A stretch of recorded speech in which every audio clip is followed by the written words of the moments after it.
So I've been watching Ready to Love DC. This is, I think, their fourth season. I've been watching since the very beginning, and this is the first time I've felt like doing a review.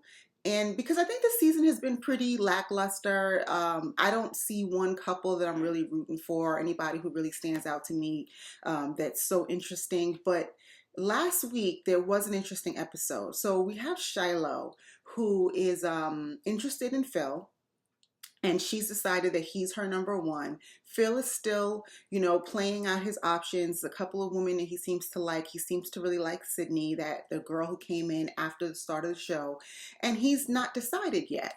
That's a problem for Shiloh because she's made it clear to him that he is who she wants.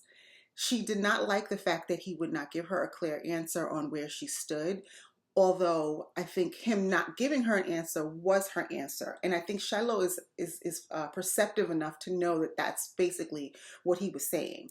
Problem is she just didn't like it. And it's cool, I get it. Nobody likes rejection. Nobody wants to wait to be chosen, but that's the premise of the show. I mean, it's entertaining, right? Normally we wouldn't date like this. We all know while we're dating that people might have other people that they're dating or they're seeing or they're thinking about, but we don't know who those people are. We're not interacting with them on a daily basis. So yeah, the dynamics are different, but it's a reality show and they signed up for it. So you kind of have to take that with a grain of salt that your timeline may not be somebody else's timeline. And so whereas Shiloh has gone through her process and she has decided that she wants Phil, Phil has not done the same. And so they went out for drinks, and I guess she was trying to nail him down, let him know, like, what are we doing? And he was not being direct with her and telling her he got her and giving her all this language that implied that he wasn't there yet. And it sounds like either she's a backup plan, maybe he wants to see what happens with Sydney because Sydney's also entertaining other guys. And so maybe he's waiting to see where he falls in line with that. And if that doesn't pan out, maybe he will pick Shiloh. I don't know. Maybe he doesn't know. But that's how this thing works, right? So apparently, he didn't say what she wanted to hear. She left in a huff. They had both been drinking. She says that she wanted to be left alone. She told him, don't come near me, don't talk to me, don't touch me. And he allegedly picked her up or grabbed, well, not allegedly, he agrees, he says that he did as well. He picked her up and he's saying that it wasn't safe where they were. There was like some alley somewhere in DC, and he's like, he was trying to, I guess, to redirect her, either take her back to a safe place or take her back to her car or whatever it was. And for her, it triggered something because she had been in previous abusive relationships, and it triggered her, and she made a point of telling Tommy that he wasn't abusive, wasn't physically abusive, but she felt violated. Now let me put this out there.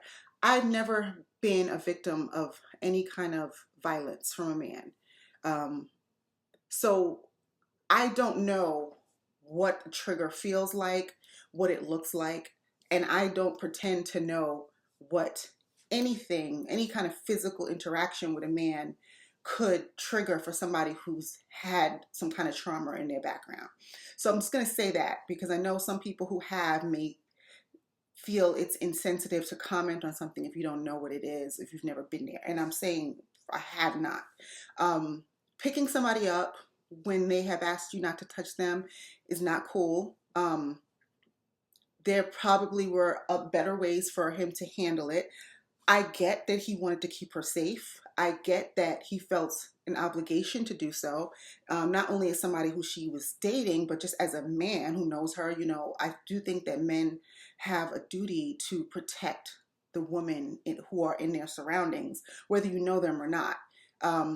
Had he not done anything, or had he walked away or let her go down this alley and something bad happened to her, he would have felt horrible.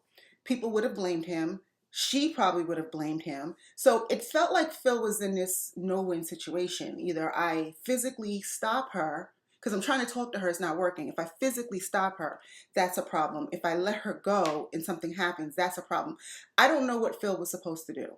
Perhaps he could have just followed her to wherever she was going and just watched from a little bit of a distance to make sure nothing happened to her, or until she calmed down, and then maybe walked her back to her car. I don't know. I wasn't there. Um, but there obviously was a better way for this all to be handled. My issue is that I think Shiloh is um, using this to besmirch his character, because I believe that she believes he's a good guy and that he had no ill intent. Her feelings were hurt because she wasn't chosen. She didn't hear what she wanted to hear. So she acted out. And we've all done it, right? Um,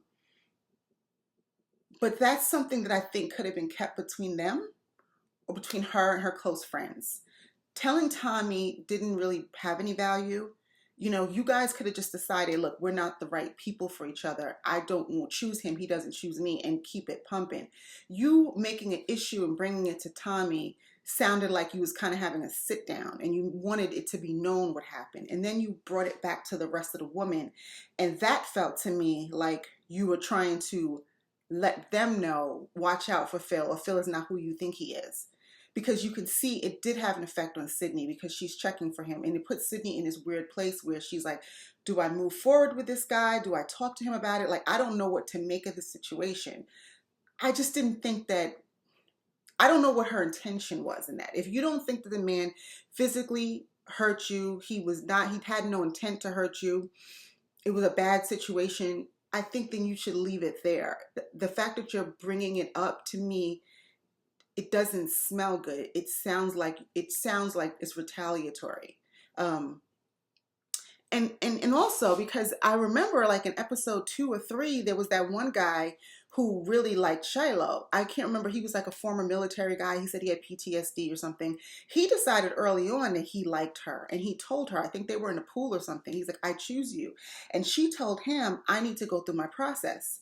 So you told that to that guy, and then when Phil tells you the same thing, you're upset.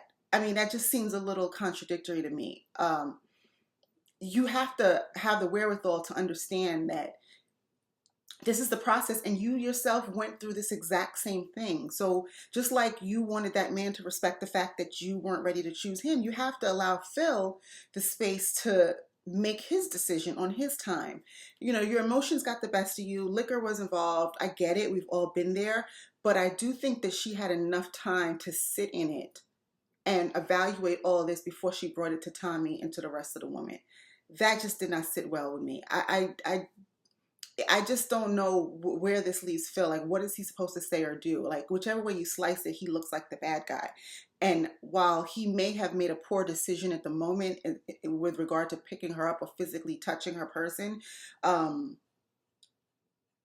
she had also made some bad decisions by storming out and walking down the street. And it just was a culmination of just bad decisions that evening.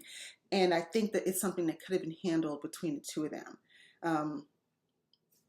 I don't know. So it sounds like, I don't remember. Did she go home or is he going home?